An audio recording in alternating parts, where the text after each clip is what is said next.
सो ये रहा मेरे पास में डेमोन्स्ट्रेशन। मैं ऊपर रूफटॉप से नीचे एक बॉल फेंक तो हर एक सेकंड में मेरे पास में यहाँ पे कितनी डिस्टेंस बढ़ रही है, 10-10 मीटर। तो एक सेकंड में 5 मीटर, अगले सेकंड में 15 मीटर, अगले सेकंड में 25 मीटर। ठीक है, तो एक सेकंड में मैं देखूंगा कि ये 5 मीटर कवर करेगी, एक दूसरे सेकंड में 15, और तीसरे सेकंड में 25, फिर 35, ऐसे ऐसे अपने पास में स्पीड की या फिर डिस्टेंस की जो वैल्यू है वो इंक्रीज होती जा रही है। देखो इंक्रीज हो रही है। ठीक है, so hello and welcome back to फिजिचर। आज हमें मोशन चैप्टर का लेक्चर नंबर 3 चालू करना है। इससे पहले हम 2 लेक्चर ऑलरेडी कर चुके हैं। सबसे पहले लेक्चर में हमने मोशन चैप्टर के बारे में पढ़ा था, मोशन चैप्टर चालू किया था और हमने पढ़ा था कि मोशन होता क्या है। ठीक है, और हमने पढ़ा था कि मोशन को जज करने की क्वांटिटी होती जो कि होती है पोजीशन। ठीक है, मोशन को जज करते हैं ना अपन की कोई बॉडी मोशन कर रही है या नहीं कर रही, किसके बेसिस पे करते हैं, पोजीशन के बेसिस पे। ठीक है, उसके ऊपर वाली अप्रोच देखी थी हमने, डिस्टेंस और डिस्प्लेसमेंट तक की। अगर कोई बॉडी डिस्टेंस ट्रैवल कर रही है तो मैंने बोला कि वो डिस्टेंस या फिर डिस्प्लेसमेंट ट्रैवल कर रही, तो मैंने बोला कि वो बॉडी मोशन कर रही है। ठीक है, फिर हमने फिजिकल क्वांटिटीज पढ़ी थी, कौन कौन सी, स्केलर्स और वेक्टर्स। फिर हमने uniform and non uniform motion पढ़ा था और रिलेशन देखा था uniform and non uniform motion का डिस्टेंस और डिस्प्लेसमेंट से। ठीक है, लेक्चर 1 में हमने ये सब पढ़ा था। लेक्चर 2 में हमने पढ़ा था स्पीड और वेलोसिटी। क्यों?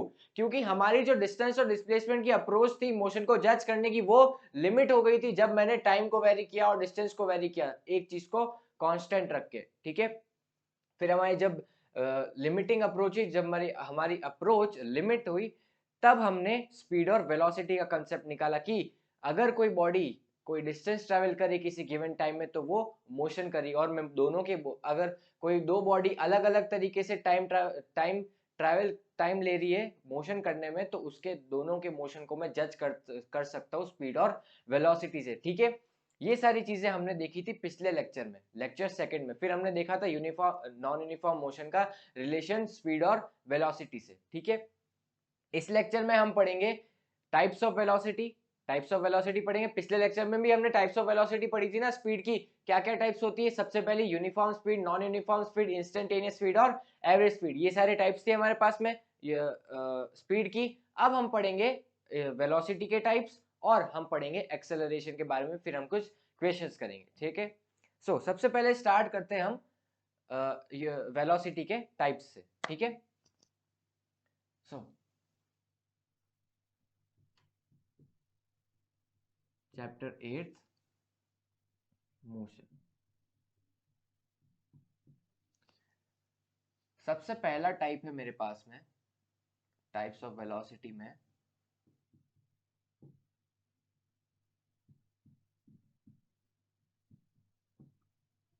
सबसे पहला टाइप आता है मेरे पास में, कौन सा टाइप, सबसे पहले एवरेज वेलोसिटी।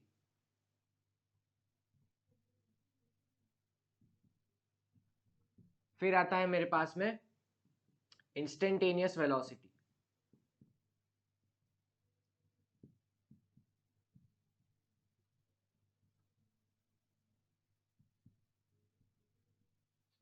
फिर आता है मेरे पास में यूनिफॉर्म वेलोसिटी।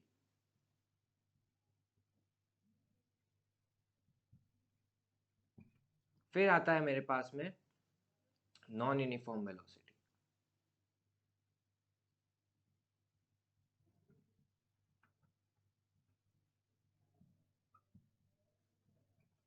ठीक है, तो ये सारे टाइप्स होते हैं मेरे पास में वेलोसिटी के। ठीक है, एक एक करके सारे टाइप्स अपन डिस्कस करते हैं। एवरेज वेलोसिटी क्या होती है, मान लो मेरे पास में एक डिस्टेंस थी या फिर एक डिस्प्लेसमेंट था, दोनों इक्वल है क्योंकि ये स्ट्रेट लाइन है। ठीक है, ए बी डिस्टेंस थी, मैंने टाइम इंटरवल डिवाइड किए इसमें, ये मान लो T1 टाइम इंटरवल था, ये T2 था, ये T3 था और ये T4 था। ठीक है, हर एक टाइम इंटरवल अलग अलग है, चारों टाइम इंटरवल आपस में इक्वल नहीं है। इसमें इसने डिस्प्लेसमेंट ट्रेवल किया D1, इस टाइम इंटरवल में D2, इसमें D3 और इसमें D4। ठीक है, एवरेज वेलोसिटी मेरे को क्या बोलती, इन सब डिस्प्लेसमेंट का सम अपॉन इन सब टाइम का सम मेरे को देता है एवरेज वेलोसिटी। ठीक है, एवरेज वेलोसिटी क्या है, अगर मैं इसको V एवरेज से लिखूं तो D1 plus D2 plus D3 plus D4 upon T1 plus T2 plus T3 plus T4 मेरे को क्या देगा, एवरेज वेलोसिटी। ठीक है, अब इंस्टेंटेनियस वेलोसिटी मेरे को क्या बोलती है, इंस्टेंटेनियस वेलोसिटी मेरे को बोलती है कि मान लो वापस से मैं ए बी लेता हूँ, मैंने ए बी लिया, मैं ए बी से यहाँ ए से बी जा रहा था और मैं ऐसे गया गया गया गया गया, मैंने यहाँ पे इसको देखा, मैं ऐसे ये ए से बी कोई जा रहा था, मैं इधर देख रहा था, मेरे को नहीं पता ए से बी कोई जा रहा है, मैं इधर देख रहा था, इधर देख रहा था, ये ए से बी गया, ये इधर आया, इधर आया, यहाँ पे आने के बाद में मैंने यहाँ पे देखा और यहाँ पे मैंने इसको देखा कि इसकी वेलोसिटी यहाँ पे क्या थी।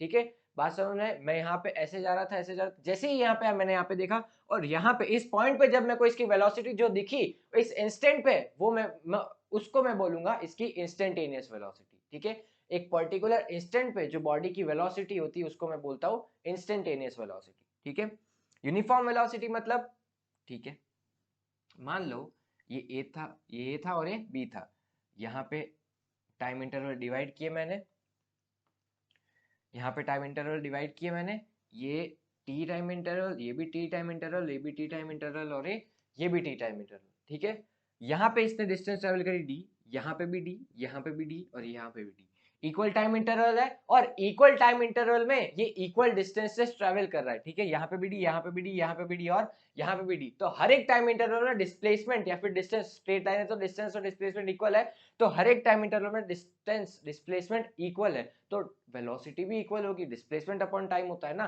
तो ये फैक्टर भी इक्वल, ये सारे फैक्टर आपस में इक्वल, तो हर एक टाइम इंटरवल में वेलोसिटी कैसी आई, इक्वल आई, एक जैसी आई, एक फॉर्म की आई, मतलब यूनिफॉर्म आई। ठीक है, तो यूनिफॉर्म वेलोसिटी क्या होती है, अगर कोई बॉडी हर एक टाइम इंटरवल में इक्वल वेलोसिटी से ट्रेवल कर रही है तो वो यूनिफॉर्म वेलोसिटी कहलाती है। ठीक है, तो या फिर वो बॉडी यूनिफॉर्म वेलोसिटी एग्जीक्यूट करती है। ठीक है, नॉन यूनिफॉर्म वेलोसिटी मतलब, ये ए पॉइंट है, ये बी पॉइंट है, मान लो यहां से यहां तक ये T1 ये टी टाइम इंटरवल, ये भी टी टाइम इंटरवल, ये भी टी टाइम इंटरवल और ये भी टी टाइम इंटरवल, इस टी टाइम इंटरवल में इसने डिस्टेंस ट्रेवल करी, डिस्प्लेसमेंट ट्रेवल किया डी, इसमें मान लो किया इसने 2D, इसमें इसने वापस से डी और इसमें इसने 3D कर लिया मान लो।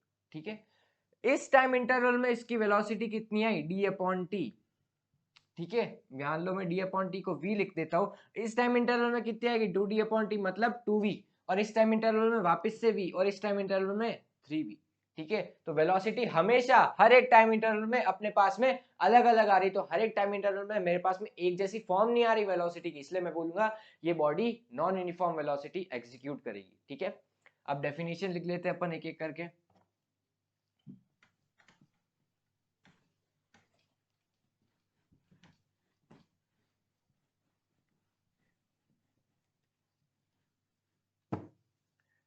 ना एवरेज वेलोसिटी मेरे को क्या बोलती है, average velocity it is the sum of total displacement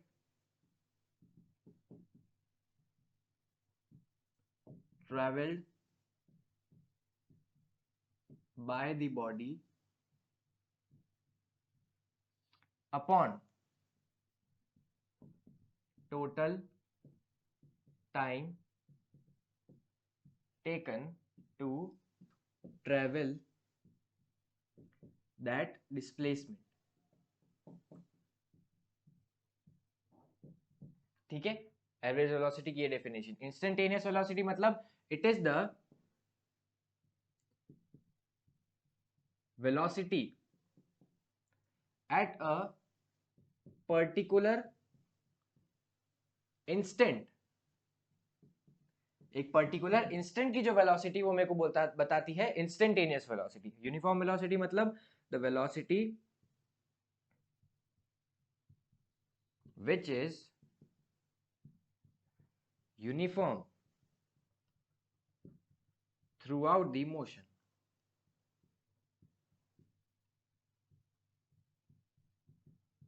ठीक है, हर एक मोशन, पूरे मोशन में उसकी वेलोसिटी हमेशा एक जैसी फॉर्म की थी। ठीक है, और नॉन यूनिफॉर्म मोशन इसका उल्टा, the velocity which is not uniform throughout the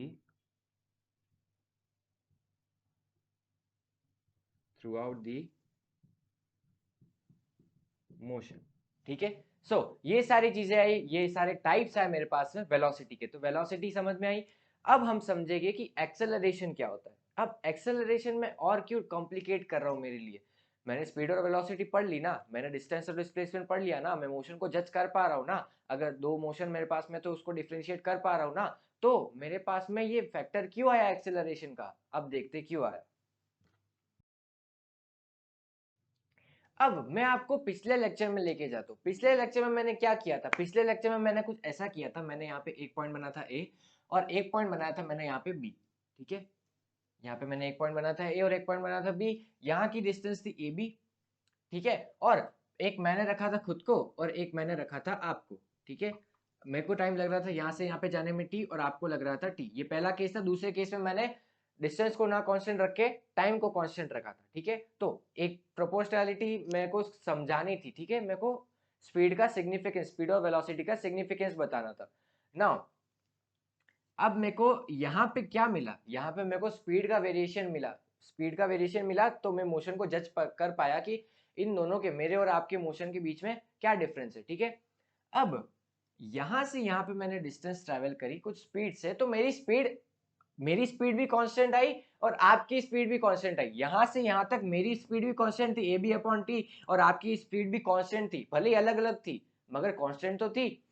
तो फिर मैंने देखा कि मैं मोशन को जज कर पा रहा हूं, मगर अगर क्या मैं इस स्पीड या फिर वेलोसिटी को वेरी करूं तो मेरे पास में मोशन को जज करने की क्या अप्रोच बनेगी। मैं मोशन को जज कर पाऊंगा, नहीं कर पाऊंगा तब तक जब तक मैं एक्सेलरेशन नहीं समझ लेता। ठीक है, एक्सेलरेशन समझेंगे तब हम पता लगा पाएंगे कि अगर मैं वेलोसिटी को चेंज करता हूँ थ्रू आउट द मोशन तो मैं मोशन को कैसे जज कर पाता हूँ। ठीक है, इसी कॉन्सेप्ट को लेके अपन एक्सेलरेशन को समझते हैं। ठीक है, तो सबसे पहले तो मैं एक्सेलरेशन की आपको डेफिनेशन लिखवाता हूँ, फिर अपन उसका सिग्निफिकेंस देखते हैं। ठीक है, so acceleration,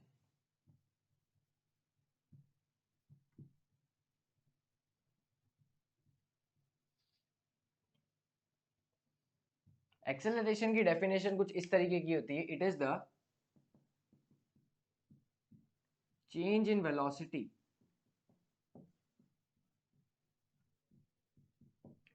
upon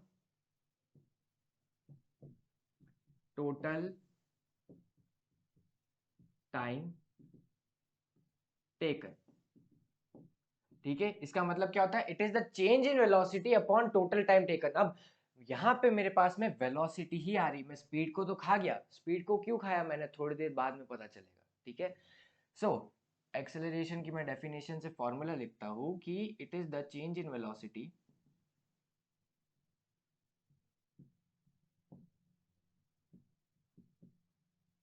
upon total time taken या फिर टाइम टेकन।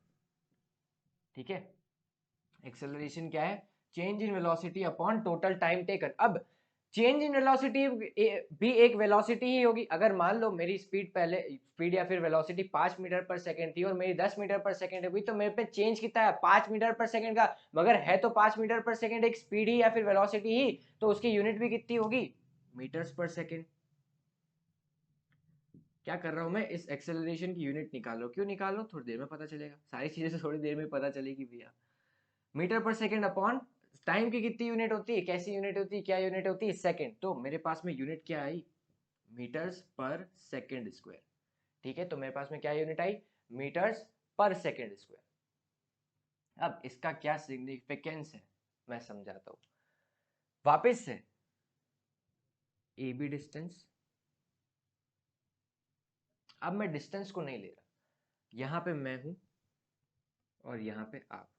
वापस से एक मैं हूं और एक तू। यहां से आपने जीरो वेलोसिटी से चालू किया, मैंने भी और आपने भी, क्योंकि चेंज इन वेलोसिटी है मेरे पास में। मैं रेस्ट पे था, मैं बैठा हुआ था, मेरे को बी पॉइंट तक जाना था। ए पॉइंट पे मैं भी बैठा हुआ, ए पॉइंट पे आप भी बैठे हुए, मेरे को बी पॉइंट तक जाना है। ठीक है, मैंने जीरो से चालू किया और मैं यहाँ पे पहुंचा। जब मैं यहाँ पे पहुंचा तो मेरी वेलोसिटी हो गई v। ठीक है, और मेरे को टाइम लगा यहाँ से यहाँ पे जाने में t। बात समझ में आई। अब आप भी चले जीरो वेलोसिटी से, आप गए, आपको भी टाइम लगा t। ठीक है, और मगर आपने वेलोसिटी कर ली 2v, ट्वाइस मेरी। ठीक है। सो इन फैक्टर से मेरे पास में एक्सेलरेशन का क्या फॉर्मूला आता है, ए एम, मतलब मेरा एक्सेलरेशन कितना है, मेरा एक्सेलरेशन मतलब चेंज इन वेलोसिटी, वेलोसिटी में चेंज कितना है, v minus zero, final velocity v थी और इनिशियल वेलोसिटी जीरो है, तो v minus zero upon T, time t लग रहा है ना। सो am कितना आया, v अपॉन टी, ठीक है। ये मेरे पास में एक फर्स्ट इक्वेशन आई। अब आपकी वेलोसिटी क्या है, आपकी वेलोसिटी टू ट्वाइस होगी, तो आपका एक्सेलरेशन कितना होगा, ए वाई। आप में वेलोसिटी में, आपकी वेलोसिटी में चेंज कितना है, टू वी माइनस जीरो, ठीक है। तो two V minus zero upon T, ठीक है, two V minus zero upon T, तो ए वाई कितना आया, टू वी अपॉन टी। अब जरा ध्यान से देखो, वी अपॉन टी क्या है, V upon T A M है, तो ए वाई कितना आया, ट्वाइस ऑफ ए एम, मतलब कि मेरा एक्सेलरेशन आपका आधा है। अगर मेरी वेलोसिटी, अगर आपकी वेलोसिटी उसी सेम टाइम इंटरवल में ट्वाइस हो गई तो आपका एक्सेलरेशन ज्यादा होगा, ठीक है। ये स्पीड का भी कॉन्सेप्ट सेम ही था ना, अगर मैंने सेम टाइम में ज्यादा डिस्टेंस ट्रैवल कर ली तो मेरी स्पीड ज्यादा, और अगर मैंने सेम टाइम इंटरवल में ज्यादा वेलोसिटी कर ली तो मेरा एक्सेलरेशन ज्यादा, ठीक है। तो इसमें क्या हुआ, आपने वेलोसिटी ज्यादा कर ली, आप खुश रहो भैया, तो आपका एक्सेलरेशन ज्यादा, मेरे से ट्वाइस, ठीक है। बात समझ में आई।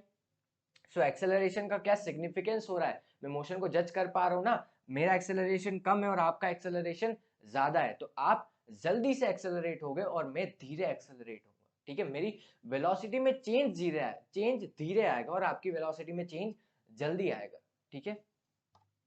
अब ये तो हो गई, मैंने जब रखा टाइम को कांस्टेंट। अब एक और फैक्टर है मेरे पास में, वेलोसिटी, ऊपर वेलोसिटी ना, उसको कांस्टेंट रख के देखता हूं क्या होगा, ठीक है।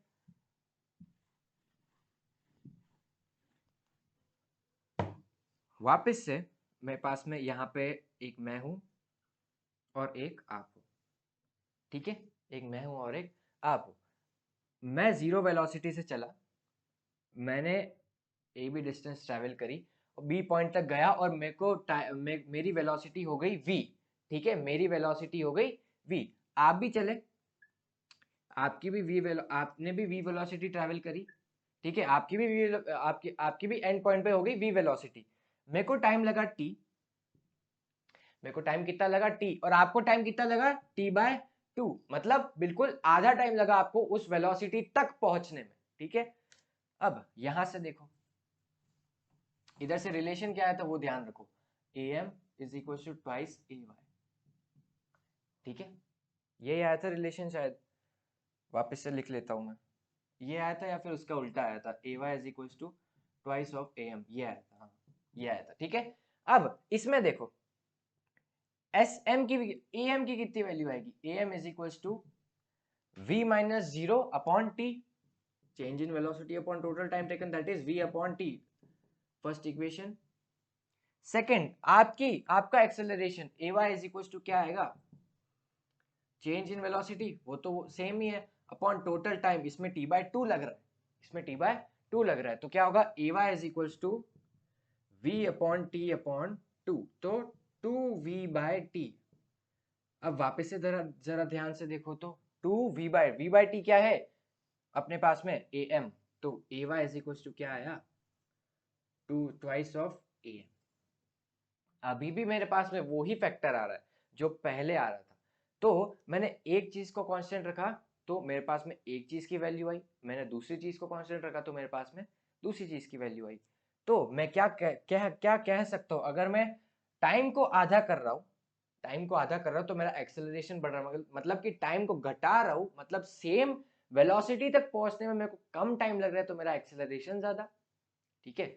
और अगर सेम टाइम में मेरे को ज्यादा वेलोसिटी मिल रही है तो मेरा एक्सेलरेशन ज्यादा, तो भी मेरा एक्सेलरेशन ज्यादा, तो वेलोसिटी के साथ में डायरेक्ट प्रोपोर्शनैलिटी है और टाइम के साथ में अपने पास में इनवर्स प्रोपोर्शनैलिटी है, ठीक है।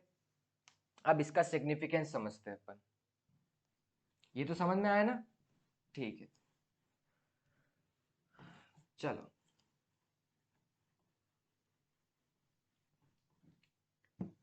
अब जरा ध्यान से देखो, यहाँ पे मेरे पास में यूनिट क्या बनी थी, मीटर्स पर सेकेंड स्क्वायर यूनिट बनी थी मेरे पास में, मीटर्स पर सेकेंड स्क्वायर। इसको मैं ऐसे तोड़ सकता हूँ ना, मीटर पर सेकेंड। इसका क्या मतलब है, हर एक सेकेंड में इसकी वेलोसिटी चेंज हो रही है, हर एक सेकेंड में इसकी वेलोसिटी चेंज हो रही है, पर सेकेंड में इसकी वेलोसिटी चाहिए। तो स्पीड है ना, स्पीड अपॉन टाइम, स्पीड या फिर वेलोसिटी। तो इसकी वेलोसिटी हर एक सेकेंड में चेंज हो रही। मान लो मेरे पास में इसका एक्सेलरेशन था 10 मीटर्स पर सेकेंड स्क्वायर, खाली वैल्यू बता रहा हूं मैं समझाने के लिए कि इसका एक्सेलरेशन, कोई भी बॉडी का एक्सेलरेशन था 10 मीटर्स पर सेकेंड स्क्वायर। ये यहां से चली, ठीक है, जीरो वेलोसिटी से इसने कुछ डिस्टेंस ट्रेवल करी। यहाँ पे मैं टाइम इंटरवल बनाता हूँ एक एक सेकेंड के, ठीक है, ये एक सेकेंड, ये एक सेकेंड, ये एक सेकेंड और ये भी एक सेकेंड। यहां से चालू करी जीरो वेलोसिटी से, एक सेकेंड के बाद में इसकी वेलोसिटी कितनी, 10 मीटर्स पर सेकेंड से बढ़ जाएगी। मतलब यहाँ पे इस टाइम पे, इस इंस्टेंट पे इसकी वेलोसिटी क्या होगी, 10 मीटर्स पर सेकेंड, ठीक है। अगले इंस्टेंट पे एक और सेकेंड इंक्रीज हो गया, तो यहां से यहां तक 10 प्लस 10 कितना हुआ, 20। तो यहाँ पे कितनी होगी, 20 मीटर पर सेकेंड, ठीक है। अगले वाले में कितनी होगी, और 10 बढ़ जाएगी तो 30 मीटर पर सेकेंड। तो हर एक टाइम में अपने पास में 10-10 मीटर पर सेकेंड स्पीड अपने पास में बढ़ रही है। तो अपने पास में इस 10 मीटर्स पर सेकेंड का सिग्निफिकेंस आया, ठीक है। तो मेरे को समझ में आया कि एक्सेलरेशन का क्या सिग्निफिकेंस होता है, ठीक है। अब मान लो मेरे पास में 10 मीटर्स पर सेकेंड था, 10 मीटर पर सेकेंड में यही फैक्टर ले रहा हूं, और मैंने यहां से लिया जीरो वेलोसिटी से, मैं यहां से चला, और मान लो मेरे को यहाँ से यहाँ पे टाइम लगा, यहाँ से यहाँ पे कितना टाइम लगा, 10 सेकेंड। मैंने टाइम लिया मान लो 10 सेकेंड, 10 सेकेंड का टाइम इंटरवल लिया मैंने यहाँ से यहाँ पे। तो वहां तक जाने में मेरी वेलोसिटी कितनी हो जाएगी, ठीक है। यहाँ पे मान लो इसकी वेलोसिटी थी v, ठीक है, यहाँ पे कितनी वेलोसिटी थी, एंड पॉइंट पे जाने तक उसकी वेलोसिटी कितनी होगी, v मीटर पर सेकेंड। तो इसमें चेंज कितना है, v minus zero upon time कितना लगा, 10 सेकेंड, और एक्सेलरेशन की वैल्यू यहां से इस फॉर्मूला से क्या पुट करूंगा मैं, 10। तो मेरे पास में v की क्या वैल्यू आएगी, फाइनल वेलोसिटी की 100 मीटर पर सेकेंड, ठीक है। तो अपने पास में क्या फैक्टर आया, क्या वैल्यू आई, मतलब कि एंड पॉइंट पे जाने पे इसकी वेलोसिटी 100 मीटर पर सेकेंड हो जाएगी, अगर इसको 10 सेकेंड यहाँ पे लग रहे जाने में, और इसका एक्सेलरेशन 10 मीटर पर सेकेंड स्क्वायर है, ठीक है। सो अब मैं इसको एक एक सेकेंड में डिवाइड करता हूँ 10 पार्ट्स में, ठीक है। ये एक सेकेंड, एक सेकेंड, एक सेकेंड, एक सेकेंड, एक सेकेंड, 1 2 3 4 5 6 7 8 9, और इधर वापस में थोड़ा सा मैनिपुलेशन करके यहाँ पे 10 सेकेंड, 10 सेकेंड्स के मैंने टाइम इंटरवल में डिवाइड किया, ठीक है।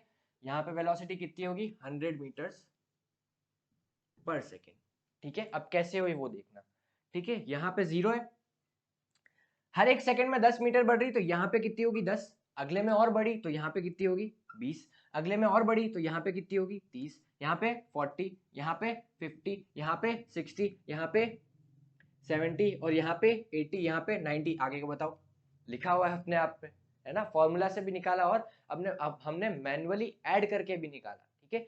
तो एक्सेलरेशन का सिग्निफिकेंस समझ में आया। अब अपन डिस्टेंस समझते हैं, इससे डिस्टेंस का क्या रोल, इसमें डिस्टेंस का क्या रोल है, ठीक है। इस 10 सेकंड में ये कितनी डिस्टेंस ट्रैवल करेगा, ठीक है, इस 10 सेकंड में ये कितनी डिस्टेंस ट्रैवल करेगा। मान लो यहाँ पे इसकी फाइनल वेलोसिटी आई कितनी, v। इसमें अपन को इक्वेशन ऑफ मोशन का इसमें अपन को हमें इक्वेशन ऑफ मोशन यूज करनी पड़ेगी। अब इक्वेशन ऑफ मोशन तो मैंने पढ़ा नहीं रखी, तो थोड़ी देर के लिए समझ लो कि एक इक्वेशन ऑफ मोशन होती है, 3 इक्वेशन ऑफ मोशन होती है, उसमें से मैं खाली एक यूज कर रहा हूँ, ठीक है। थोड़ी देर के लिए यूज करो, मैं बाद में लेक्चर्स में समझा दूंगा उनका भी क्या सिग्निफिकेंस होता है, फिजिकल डेमोन्स्ट्रेशंस क्या होते हैं, मगर थोड़ी देर के लिए मेरे को इसकी हेल्प लेनी पड़ेगी ताकि मैं समझा सकूं कि इसका सिग्निफिकेंस क्या है, इसका इसमें डिस्टेंस का क्या सिग्निफिकेंस है, ठीक है। तो लास्ट इक्वेशन ऑफ मोशन होती है अपने पास में v square minus you square is equal to 2as, ठीक है। ये मेरे पास में एक इक्वेशन ऑफ मोशन होती है, ठीक है। सो यहां से यहां तक इसका एक्सेलरेशन कितना है, 10 मीटर पर सेकेंड स्क्वायर, 10 मीटर पर सेकेंड स्क्वायर। ठीक है, अब मेरे को क्या निकालना है, यहां से यहां तक की डिस्टेंस, ये मेरे को डिस्टेंस निकाल के देगा, ये जो एस है ना वो मेरे को बोलती है कि ये डिस्टेंस है। ठीक है, तो यहाँ पे मैं अगर वैल्यू लिखूं, वी स्क्वायर की क्या वैल्यू है, वी मतलब फाइनल वेलोसिटी, इस इंस्टेंट पे फाइनल वेलोसिटी है 10, 10 का स्क्वायर माइनस इनिशियल वेलोसिटी 0। सो यहाँ पे 2 इंटू ए कितना है, 10 इंटू एस। ठीक है, इसको सॉल्व करेंगे अपन, 20 into S is equal to 100। ठीक है, ये कैंसिल हुआ, तो यहाँ पे 5 मीटर आया, एस इज इक्वल टू कितना आया, 5 मीटर। अगले इंस्टेंट की बात करता हूं मैं, अगले इंस्टेंट में क्या होगा, अगले इंस्टेंट में कुछ ऐसा होगा कि मैं इस 2 सेकंड की बात करता हूँ कि 2 सेकंड में कितने डिस्टेंस ट्रेवल करेगी, ताकि मेरे को यहाँ से यहाँ तक के डिस्टेंस का पता लग सके कि यहाँ से यहाँ तक कितने डिस्टेंस ट्रेवल कर रहा है।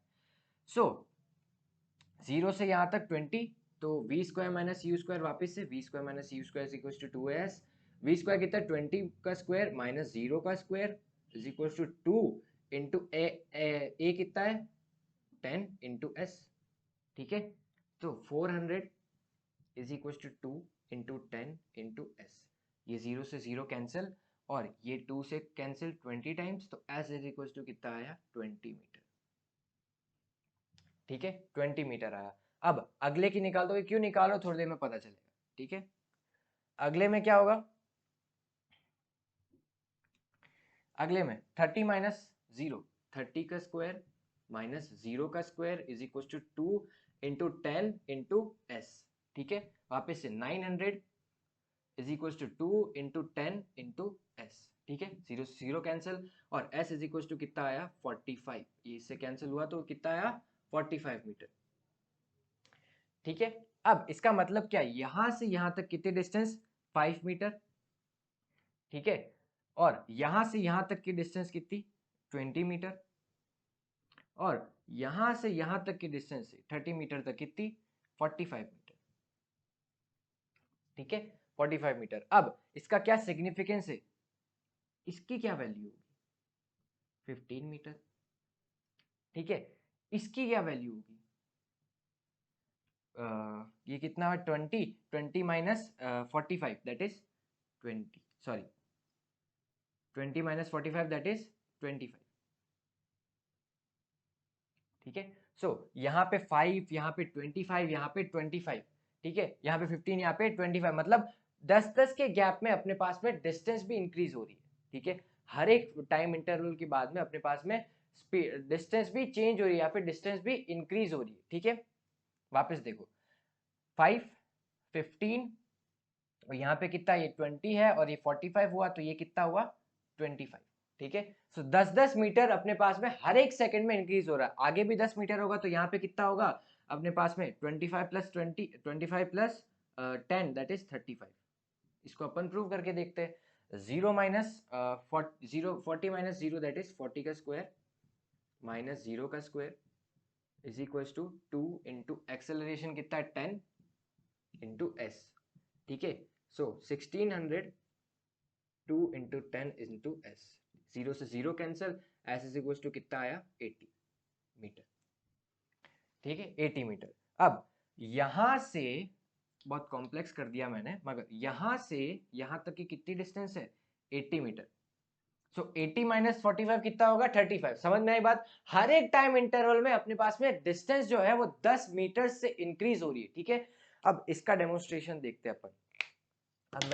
अब मैं आपको बताऊंगा कि मैंने 10 मीटर्स पर सेकंड स्क्वायर ही क्यों लिया था, क्योंकि मैं इसमें ग्रेविटी की हेल्प लूंगा। ठीक है, और ग्रेविटी का जो एक्सेलरेशन होता है वो होता है 10 मीटर्स पर सेकंड स्क्वायर, रफली 10 मीटर्स पर सेकंड स्क्वायर होता है। ठीक है, सो ये रहा मेरे पास में डेमोन्स्ट्रेशन। मैं ऊपर रूफ टॉप से नीचे एक बॉल फेंक रहा हूँ, नीचे एक बॉल डाल रहा हूँ, या फिर स्टोन डाल रहा हूँ, जो भी है, और मैंने 0 से 0 वेलोसिटी, ऊपर तो 0 वेलोसिटी, मैंने उसको ड्रॉप किया। ठीक है, नीचे एक्सेलरेशन काम किया, वो जो ग्रेविटी होती है ना, वो ग्रेविटी अर्थ पे पुल करती है उस ऑब्जेक्ट को, या फिर जो भी मैं फेंक रहा हूँ, तो वो कुछ एक्सेलरेशन से पुल करती है। उस एक्सेलरेशन की वैल्यू होती है 10 मीटर्स पर second square, to be very accurate 9.8 होती है, मगर अपन रफली 10 मीटर्स पर सेकेंड स्क्वायर ले सकते। ठीक है, तो हर एक सेकंड में मेरे पास में यहाँ पे कितनी डिस्टेंस बढ़ रही है, 10 मीटर, तो एक सेकंड में 5 मीटर, अगले सेकंड में 15 मीटर, अगले सेकंड में 25 मीटर, ठीक है।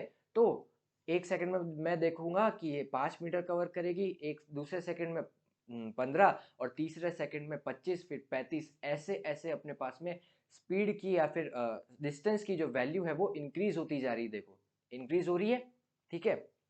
सो मेरे को फिजिकल सिग्निफिकेंस या फिर फिजिकल डेमोन्स्ट्रेशन दिखा कि एक्सेलरेशन का क्या सिग्निफिकेंस होता है लाइफ में, ठीक है। तो समझ में आया कि एक्सेलरेशन होता क्या एक्चुअल में। नाउ ये तो बहुत कॉम्प्लेक्स हो गया, मगर समझ में आया कि इस एक्सेलरेशन का क्या सिग्निफिकेंस होता है, ठीक है। नाउ अब मैं पढ़ता हूं कि what do we mean by types of acceleration. इस एक्सेलरेशन के क्या टाइप्स होते हैं। लेंथ ऑफ लेक्चर शायद 50 मिनट्स हो चुकी है, तो रैप अप करना पड़ेगा अब जल्दी, नहीं तो रेंडर नहीं हो गया प्रोजेक्ट।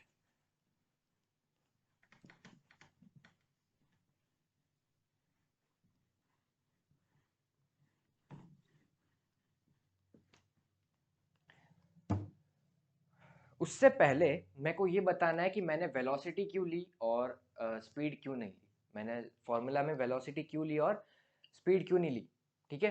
स्पीड वेलोसिटी में मैं स्पीड को भी इंक्लूड कर लेता हूँ। अगर मैंने स्ट्रेट लाइन मोशन लिया ना, स्ट्रेट लाइन मोशन लिया, तो डिस्टेंस और डिस्प्लेसमेंट इक्वल, मतलब स्पीड और वेलोसिटी दोनों इक्वल, तो वेलोसिटी में अपने पास में स्पीड छुप गई। ये देखो सारे वर्ड्स कवर कर लिए ना, मगर मैं अगर स्पीड को ही कंसीडर करता तो मेरे पास में स्पीड ऊपर आती और वेलोसिटी पीछे आती, तो मैं वेलोसिटी को ढंग से छुपा नहीं पाता। ये तो हो गई सेंसलेस बात। मगर स्पीड में लेता तो अगर यहां पे मैं ऐसी डिस्टेंस ट्रैवल करता और मेरा डिस्प्लेसमेंट अलग आता और डिस्टेंस अलग आती, ठीक है, मेरा डिस्प्लेसमेंट अलग आता और मेरी डिस्टेंस अलग आती, तो मेरे पास में वेलोसिटी और स्पीड की वैल्यू दोनों अलग अलग आती, ठीक है। तो एक्सेलरेशन में स्पीड के लिए अलग निकालता और वेलोसिटी के अलग आता, वेलोसिटी के लिए अलग आता, तो दोनों के लिए अलग अलग आता। तो अगर मैं वेलोसिटी को कंसीडर करता हूँ तो स्पीड उसमें इंक्लूड हो जाती, क्योंकि डिस्टेंस और डिस्प्लेसमेंट उसमें इक्वल आ जाते हैं मेरे पास में, ठीक है। तो एक्सेलरेशन में अपन वेलोसिटी को इंक्लूड करते हैं, क्योंकि इसमें स्पीड भी इंक्लूड हो जाती है, ठीक है। सो समझ में आया कि वेलोसिटी क्यों लेते हैं अपन। ऑल्दो इसका और ब्रीफ एक्सप्लेनेशन हो सकता है, मगर 9th क्लास के बेसिस पे अपन इसको समझ सकते हैं कि मैंने वेलोसिटी क्यों ही ली, ठीक है। अब वेलोसिटी ली तो इसकी वेलोसिटी की डायरेक्शन थी, और एक्सेलरेशन कैसी क्वांटिटी होगी, वेक्टर क्वांटिटी, क्योंकि स्पीड वेलोसिटी भी वेक्टर क्वांटिटी थी, क्योंकि उसकी डायरेक्शन थी और कुछ मैग्नीट्यूड था। एक्सेलरेशन का भी कुछ मैग्नीट्यूड है ना, और उसकी डायरेक्शन है, तो अपने पास में एक्सेलरेशन भी कैसी क्वांटिटी है, वेक्टर क्वांटिटी है, ठीक है। अब टाइप्स ऑफ एक्सेलरेशन।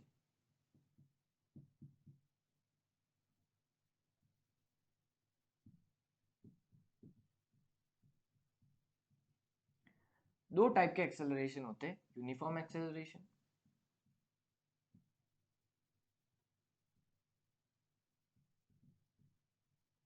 और एक होता है अपने पास में नॉन यूनिफॉर्म एक्सेलरेशन।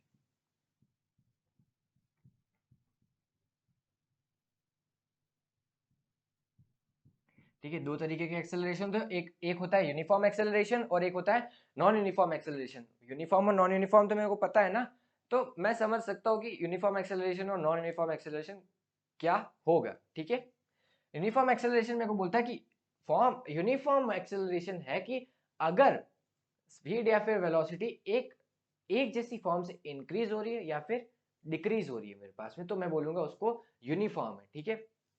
मान लो यहाँ से जीरो वेलोसिटी से चालू किया, मान लो यहाँ पे v वेलोसिटी होगी, तो जीरो से v एक कांस्टेंट फैक्टर से इंक्रीज हो रहा है या फिर डिक्रीज हो रहा है, ठीक है। ऐसा मैं ले लेता कि v से जीरो जा रही तो भी डिक्रीमेंट एक कांस्टेंट रेट से हो रहा है, एक यूनिफॉर्म रेट से हो रहा है, तो मैंने बोला कि वो यूनिफॉर्म मोशन एग्जीक्यूट कर रही है, ठीक है।